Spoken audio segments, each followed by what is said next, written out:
Hey there everyone watching this video. I'm currently in the middle of redoing my whole basement, and I was working on framing when all of a sudden I realized that I'm going to have to replace some of my windows. I have two in the living room area downstairs, and I came across the wood on the very bottom of the windows all rotted out. Don't know if they didn't use pressure treated or what. So I figured out I'm just going to have to replace them, and I went to local Lowe's, got $134 windows, Thermostar. They're double hung, and one of the windows down here was just a single hung. It was fairly new. It was white, vinyl, everything. Looked decent, but the old one I'll show you here in a little bit, it doesn't match, so I'm kind of picky. Instead of trying to find one that matches, I figured I would just replace both of them. So, problem is that I searched around online, and I found tons of information, but it was mainly for windows in concrete walls that were either egress, the little tiny windows that are up above, or windows that are installed because they have the nail fin, so you can easily hammer that into the wood buck.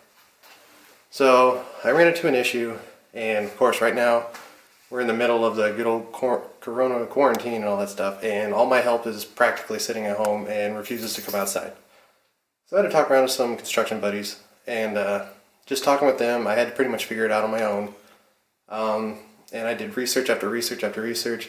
There just seemed to be no videos on YouTube except for maybe two, and they still don't even go into great detail on how to replace the window that didn't have a nail fin. Now, the windows I got are about 37 inches tall by 36 inches wide. Real simple, easy windows. I just had to go about figuring out how to put in the wood buck myself, which was easy. And let's see, the windows were just a little too small, so I had to add in some padding with some OSB board to build it out so I can get it closer to fill in the required gap for shimming and then putting in the expansion foam. So since I didn't have any resources that I found to help me out, and there was all different setups and all this stuff, I figured I'm going to make this video to help anyone else out there that is having this issue. And now I already got one installed, and it's just not trimmed out or anything yet, but I'll go ahead and show you. Now this is the first one.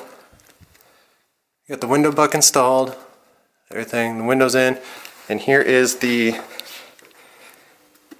I think it's the 9/16 OSB, or else it's 7/16, I don't remember, but thing's not focusing. I had to put that in all around just to get it to within about a ½ inch on each side of the window for filling in the gaps and shimming. Otherwise it would have been way too big. Now over here, you can see this old window, if it focus, this old window, it's still got ugly trim and brassy looking figures to it and all that stuff. I don't want to focus. And so I didn't want to have that sitting around. And so the old window I took out is actually right here. Just a single hung vinyl. Come on. It's the first time I ever having used this camera for videotaping, so it's fairly good condition, so I'll probably end up just putting that on like a marketplace or something. But I'm picky, and I wanted two exactly matching double hung windows, especially because I'm going to make this basement look really nice. So that's what I'm having to deal with. I'm going to cut all this out and show you how to install the wood buck, how to properly do that, and how to also add the OSB to decrease the gap in between so you can shim it up properly and all that stuff, and how to just get everything all hooked up and installed properly, and then I'll show you how to finish the outside. Alright, so stay tuned.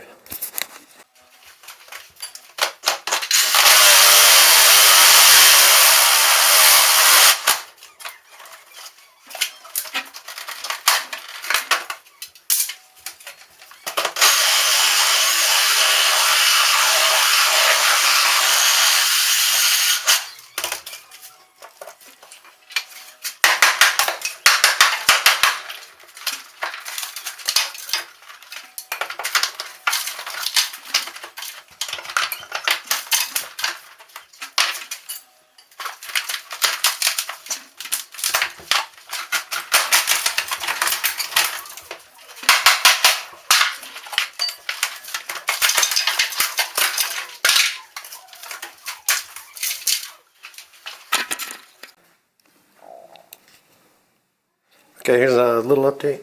I went ahead and I took out the existing wood buck sill and it leaves behind a pretty big mess. I got that all over the floor and I swept up like 90% more of it.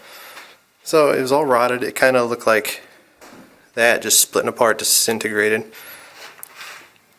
And these people had previously owned the house, had it framed out using just 2 layers of 1x.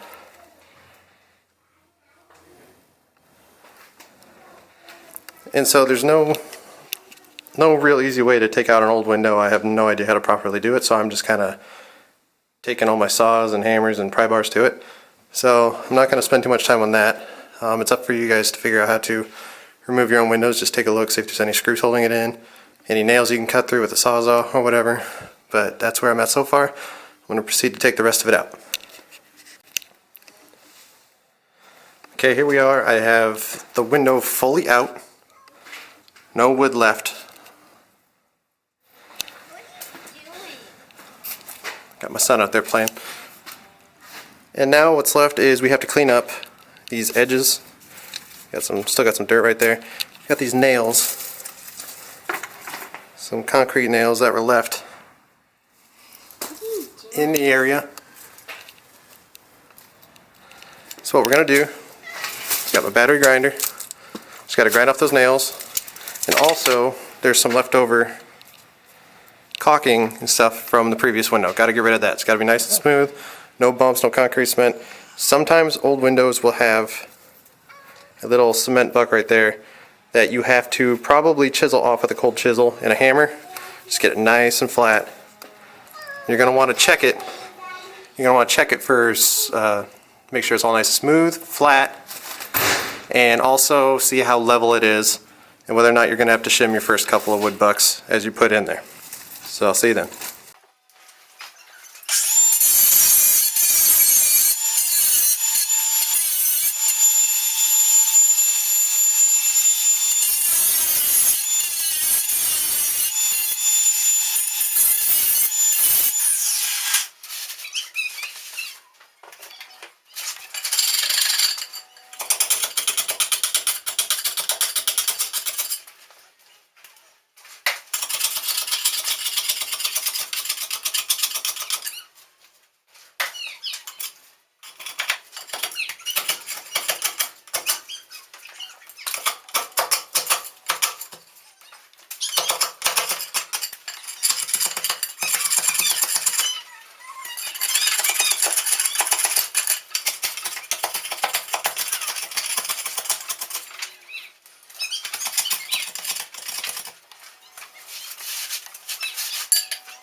Okay, so now what we're going to do, I got this all chipped off, nice and flat. So what I'm going to do is I'm going to measure for the top and bottom wood buck first. And I could get the measurements for the side ones just by taking 3 inches, the total thickness of 2 of the pressure treated. But in my estimate, I'm going to actually get that measurement after I put in the top and the bottom first. So I want them to be nice and snug. So we're going to go ahead, we're going to measure the first one. I'm measuring right at 40 inches wide.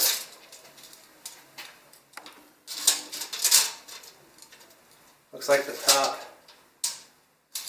might be just a hair under 40. So we'll go ahead and get those cut.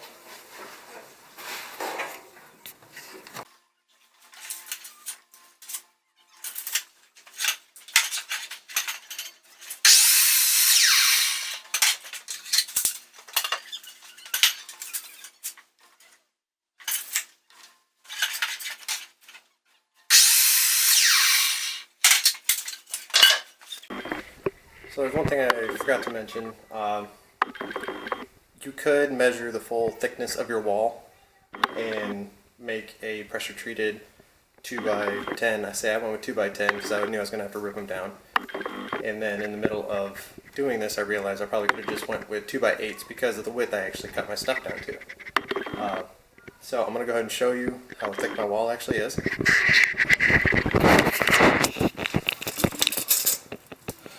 You can see here it's about 8 inches thick, and before I had made the bottom sill full 8 inches thick. And instead, I decided to change up the design, and I felt this is all nice and solid.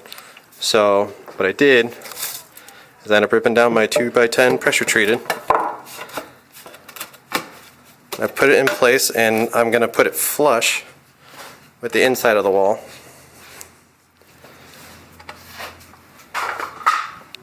And the reason why I started doing that is because I was leaving thickness for applying the brick molding trim for the exterior when I was done. Now before, I had a pressure treated 2x10 that was the full width, and I cut a 10-degree bevel about here to here for water runoff.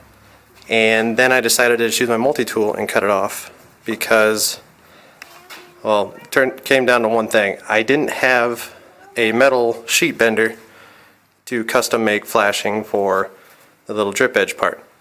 So I figured I'd cut it all flush, and I'd rip this pressure treated 2x10 down to, I believe it's 6 inches wide. Yeah, 6 inches wide. And I'm making it flush with the interior of the cement, the concrete wall. And I'm going to make, I already ripped down the boards for all 4 sides. I got the other one just kind of wedged up in there for the top right now. So I made them 6 inches wide. I am then going to apply 2 beads of silicone all the way about 1.5 inches from the front, 1.5 inches from the interior. And I'm going to run 2 beads all the way to the corner and up the 1.5 inches to pretty much right where the seam is right there. But in reality, when it's all finished and I put all the pressure treated in, it's going to be that continuous 2 bead all the way up and completely circle this whole window frame. That'll give you a nice seal from the water getting in. And yeah, protection in the back from the line, protection in the front from the silicone line. So now I am going to apply the silicone, and I'm going to have to bust out my hammer mill or a hammer drill for drilling into the concrete. It makes life so much easier if you have an SDS hammer drill. You can use regular handheld. I'll go ahead and show you over here.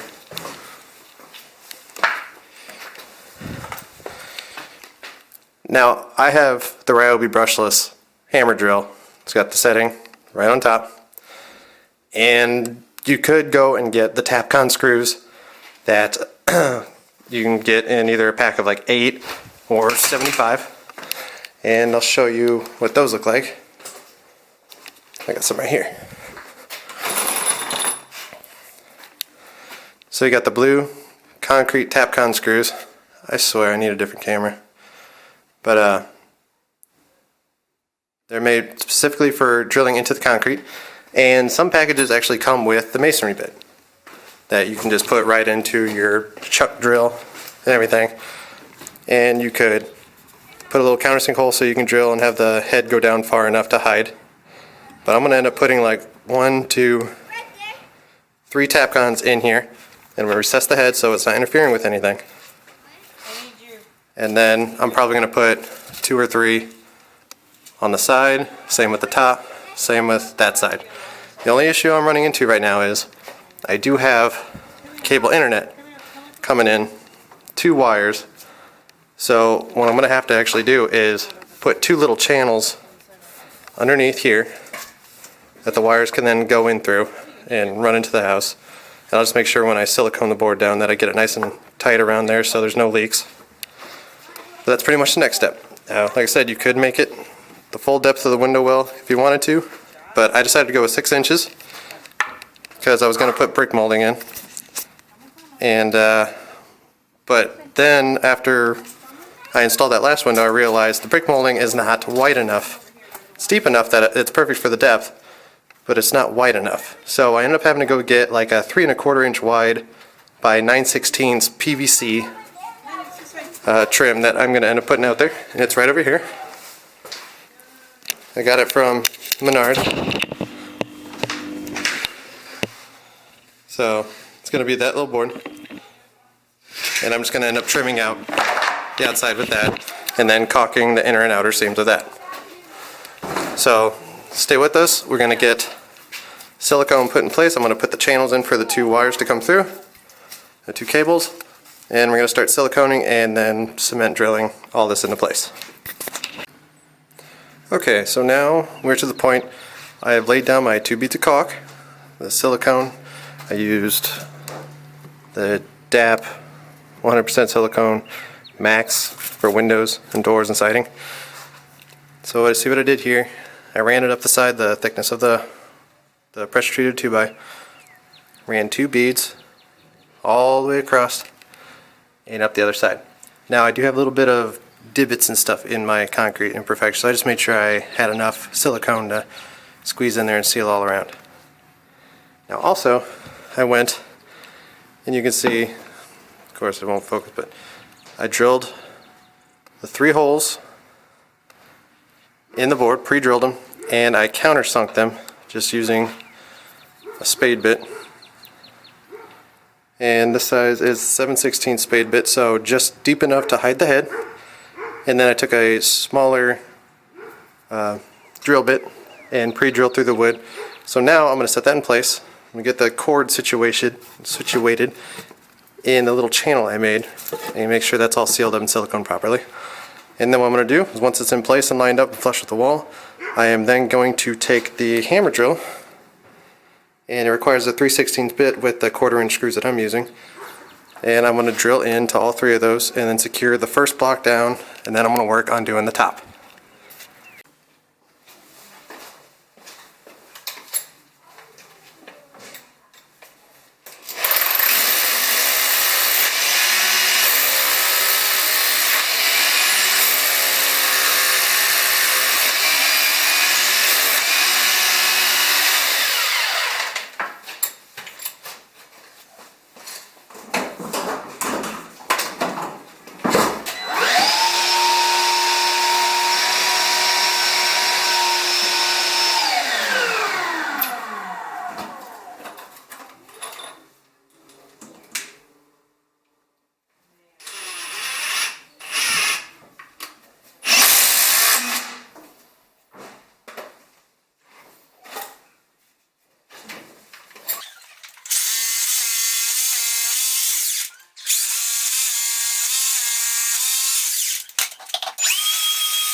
Okay, so now I got 3 tap down screws holding this bottom one down. It's been siliconed, wires are fed through it. I'm just going to proceed to go and install the top one, and then I'm going to get the proper measurements for the 2 sides, and then I'll silicone the last 3 sides, put it in place, drill the holes. I already have those pre-drilled and pre-countersunk.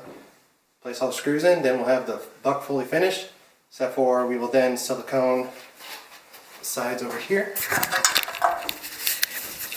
We will then silicone the seams from the interior, outerior, all around here. And we'll do that all 4 corners after every single wood buck has been installed. And then we move on to the OSB for putting the padding to fatten it up so we can accept the new window. And that'll be it for that. Okay, now I got all the wood buck installed. So you can see all the way around, put 3 Tapcon screws in, and now the manufacturer recommends that you do not go in farther than, I think it's like or minimum of inch to 1.25 inches, depth up to 1 3/4 inches, I think. So if you get too long of screws, there's a chance that they could snap, and I've had that happen to me, so I had to get shorter screws before. So I secured them. And I also siliconed the seams just for a little added protection. And now what I'm going to do is I still have to get the opening a little smaller to fit the window. So what I got to do is take this OSB. It's ripped to length, ripped to width. I just have to now cut it down so it fits in each one of these things. Pretty much do exactly what I did with the wood buck. But the only thing I'm going to do, it's going to be super simple.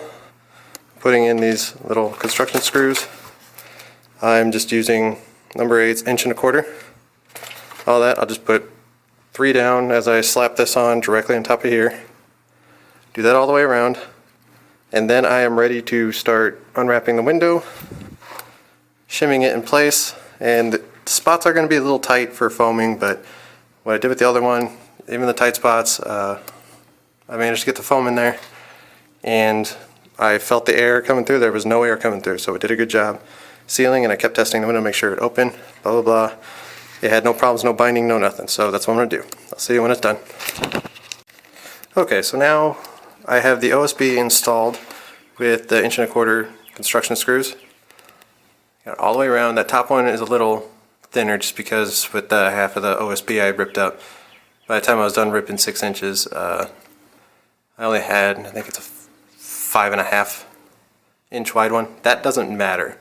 But what I did is I still kept everything flush. Kept everything flush with the outer face. That'll just make it easier for me to trim out the outside, have everything flat when I put that 3¼ inch PVC on. So I got that all installed.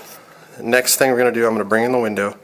And the window actual width is 35.5, and this bottom part from here to here measured is just a hair under 36 inches wide. So divide that leftover in half. That's how much room we're going to have to caulk and fill in with foam and shim. Now from up top all the way to the bottom, we were measuring about 38.25. And I believe the actual height of the window is 37.5. So we have quite a bit more room to foam and do that in there. So that's just how it's going to turn out. But we can make do. Now it's just a matter of shimming, setting the window into the opening. And what I'm going to do is when I set the window in, I'm going to have the front face of the window come completely flush with the end of the OSB and the pressure treated. There's a kitty. I'm going to put it all the way flush with there. But also first I got some butyl flashing self-adhesive tape. So I'm going to have to take the time and properly flash the whole. I'm going to go all the way around. Now I'm not the best at it, and I wanted the self-adhering butyl that was super stretchy that I could place on the top and then just pull around and stick, but nowhere around me has it. Lowe's, Home Depot, Menards, none of them had it. Menards was actually the only one that had the flashing that wasn't asphalt, it was just pure butyl. So I got that and I was disappointed, but hey, it still works. I just have to cut the seam, cut the corners off with a razor, and then just kind of stick it around and just make sure I cover those back up properly. Now, I'm not going to tell you how to properly flash this because, I mean, it's even new to me. So if I was you, I'd go check out another video, someone who actually knows what they're doing properly to flash a window opening. But that's what's got to be done next. So I'm going to flash with the butyl self-adhesive.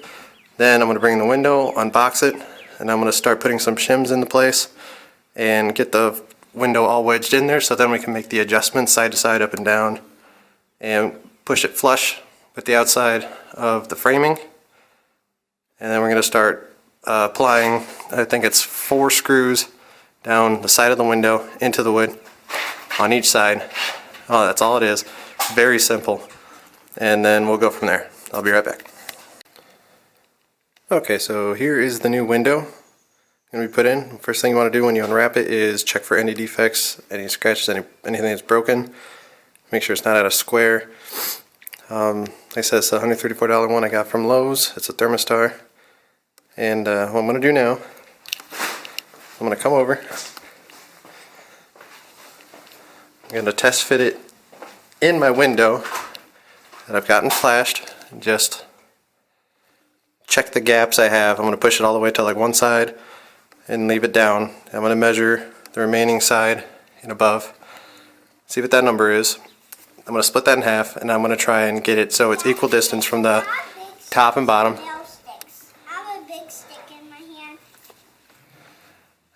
Kids love to bother me when I make a video. It's alright. And so I'm going to take that number and divide it in half so I can have equal sides and foam it in the best I can for insulation. But when I go to install the actual window, I'm going to keep it pretty far to the edge. I'm going to place some shims right here and a pair of shims right here first. I'm gonna set the window down on it. Eventually, yes, I'll put like another 2 pairs of shims right here, here, and all that. And then I'll shim all the way around the tops and sides just to keep the window in place, not gonna fall out on me. I'll have my wife help me. And then we are going to push the window all the way to the face of here. I'm gonna get lined up, and when it's all flush, I'm gonna then place my level and check for plumb, level, and all the areas, and make sure we're good to go. And then I'm gonna start running. It'll have 2 holes in the top upper window. I'm gonna put into the side. Same for there. And I'm just gonna work my way down. Then I'll slide open the window, and there'll be 2 more hidden holes that I'm gonna place in to the sides right here and here. Then I'm gonna double check it. I'm gonna check to make sure it operates okay and that it's not binding in any way. And even when I screw the holes in, or screw the screws in, I'm not gonna crank them down because that'll start to distort and warp the window. I'm just gonna get it till it grabs and it starts to pull the window, and I'm gonna stop. Leave it kind of loose, because when I go to foam it and I add the shims, it's gonna hold itself in place, and you're not even gonna know that the screws aren't fully tightened anyways.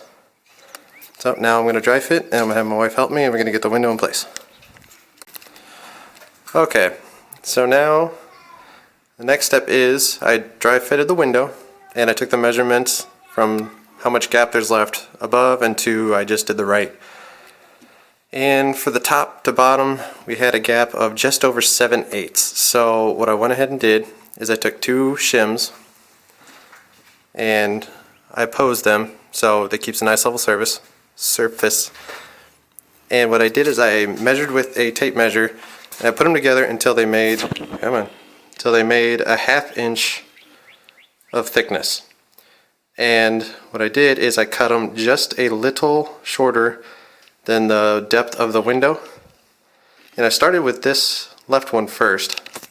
I just made that exactly 1/2 inch. I put a screw down through it to hold it, and I wanted to keep it close to the sidewall. And then after I did that, I put the window back in, and this side over here, the window was kind of down a little too far. So I put 2 uncut shims over there, and I kept making them, it had to be a little thicker on this side, so I made it just a little thicker, and then I took my level, and I was putting it on the sides of the window, like say right here, and I was checking the little bubble and all that stuff until it was perfectly level. So then when I got those shims set to the thickness they needed to be, I took the window back out carefully, and I trimmed those down to a little less than the thickness of the window. Now you can see I made a little green line right here. That's just to show you about where the face of the window is going to end up being. So it's just recessed about 1/4 inch on both sides. That'll be hidden underneath the window. So once I got that thickness set, I went ahead and I screwed that down. I pre-drilled it so I didn't snap it, and set both of them. So now that gives us a really good ground to place the window back in where it needs to be. We're going to push it flush as if it was installed, and then I'm going to start putting shims all around the tops and support a couple on the bottom. Like I said, another 2 more right there, right there. And when I put the shims on the side, I'm going to put them right where the holes, the pre-drilled holes I'm going to do in the window. I'm going to put them right where those holes are going to be, so when I drive those screws into that to hold the window in place, it's going to go right through those shims as well. Now you can always add a couple more onto the side if you want to. Nothing's really going to be holding them until you foam it, and then the foam will kind of hold it in place. Other than that, you just want to first get your height set by screwing down 2 in-place shims. Set the window in place, and now you can easily work and set the gap on the left side and the right side so you have an even reveal on each side to try and get the foam in there. And then the top's not really going to matter. Top's just going to have a nice even open gap, and that'll be it. So we'll get the window installed now. I'll drive the screws in. I'll start from the top screw, then the second one down, and then the last 2 on the bottom window. But I'm going to have my wife help me with that. Thank you. Alright, so now we're reaching our final stages. I got the window in place. I had my wife on the outside helping. Got it flush, and we started putting all the shims in, especially right where the screws are going to go through the side. I'm going to show you here. So There's those extra shims. Told you I was going to put on the bottom for a little more support. Up underneath there you can see the permanent shims that I screwed down. So once I put the window in place, I didn't quite put it flush. I got it pretty close on the outside. But what I did first is I just got the shims. I gave her a set. Come on, focus. I got her a set of shims to take outside, and then I would put them in where the little screw holes are at. Let's see if you can see it in here. It's in the top. That's a screw hole. That's a screw hole. There's two on top, on each side. And then you just have to raise the sash up and do the bottom two on each side. But I just, like I said, I started top, moved down to the next row, had her hold the shims while I put the screw in through them because they tend to move around. Now you don't want to really jam the shims in there too much to make it super tight, just nice and snug, otherwise it might start deforming the window. And then I just ran the screw in. I had to just pre-drill. There's a hole already there, but I still had to take a bit and pre-drill through the final little layer of casing, just to make it easier for me to get the screw started into the wood. So I went ahead and did all 8 of those with a little drill bit. And then I used the screws that they supplied right here. Little pillow window. There's a screw bag. It's got the little white things you're going to put over the heads of the screws once you get them in and set to hide them. So I did all that, worked my way down, top down with the screws, kept the shims nice and snug, got the ones on the bottom, all that. Now there is going to be a slight gap, or a slight tiny gap on the bottoms, whatever. I really should have gone and get some thinner OSB so I had more gap to work with, but it's not too big of a deal. Now all I have to do is take this stuff, the window and door grate stuff, so it's made specifically for the cracks around here. It doesn't expand too much and it won't cause a lot of pressure on the window frame, and it won't distort it and then make it really hard to open up your window sash. So get that stuff, make sure you don't get the really big expanding stuff, the window and door. And you're just going to want to stick it in, and you're going to want to try and set the bead right in the middle of the depth of the window, and don't just fill it all the way up till it comes pouring out the front. Just get enough so it's blocking the wind, and it'll start to fill in a little bit by itself over the next 12 hours. Then just come back the next day. You can trim off your shims, trim off the foam, and then we will get to trimming the outside. But you will not see me making the jam extension quite yet because that's still a little ways off after I finish the rest of the framing in my basement. This just brought me to a standstill having to do these windows, so once I get the windows done I can continue on framing. So we're just about to the end. I'll get the foaming in and you'll see what it looks like after we're done, and then hopefully tomorrow I can finish up with getting the PVC trim on the outside and caulking everything up. Thanks guys. Alright people, that is it. I got all the foam in. I will double check it tomorrow and I'll try and feel for any air gaps, but I think I pretty much got them all. Now it doesn't look like much. It's set back in there towards the middle of the thing, but I guarantee you by tomorrow it's going to expand out quite a bit. And then I'll keep checking my window as the stuff expands, make sure there's no issues. I went outside just to see if I can see any light from the inside shining through. But I think I got about everything. Window still operates just fine. And we're nearing the end of how to install a replacement window that has no nail fins. I mean, honestly, this would have been a lot easier if I had the time to order the custom nail fin windows that fit perfectly to the size and I didn't have to use the OSB. But I'm running out of time and I need to get this basement finished before I have to get back to work. I'm off on paternity leave right now, and I actually get paid 3 months off, and it's super nice. So we just had a kid, and I go back at the beginning of May, so I'm running out of time, especially with all this virus hitting. But yeah, so hopefully in the next little bit of the video we can get outside and we will be installing the PVC trim on the outside and sealing it all up, and that will be a finished window, and then you just have to do the casement or the extended jamb when we get the rest of the framing done. So that's still a little ways out, but I can't wait to get the outside finished up and looking really good. I was excited that I actually learned this by myself and had to troubleshoot and figure out everything I needed to do. And once again, I apologize for the constant blurriness. This is an old Samsung camera that apparently just has issues with going blurry and can't focus very well. This is also my very first video that I'm doing that I'll be posting up to YouTube. So I appreciate any feedback, any criticism. Try to be nice or whatever. I mean, I'm learning this just like everyone else is. So give me any tips, pointers, that'd be great, because I would definitely like to know for the future. And we'll see you when the trim's on. Okay, now it is 2 days later. It was too cold out to do any work yesterday. So I'm back here now. We're ready to do the exterior trim. I've got my PVC. I got my PVC trim all ready to go. It started out at 3 1/4 inch wide. I actually came out here. I had to figure out just how thick I can make the trim all the way around, and I decided for all 4 sides from here to about right here is going to be 2 1/2 inches. So I ripped the PVC board down to 2 1/2 inches, and the one thing I had to be extra cautious of is down here we got the weep hole for the window. I don't know if you can hardly see it. See if it focuses a little bit. There you go. And by the way, I figured out how to get the focus right.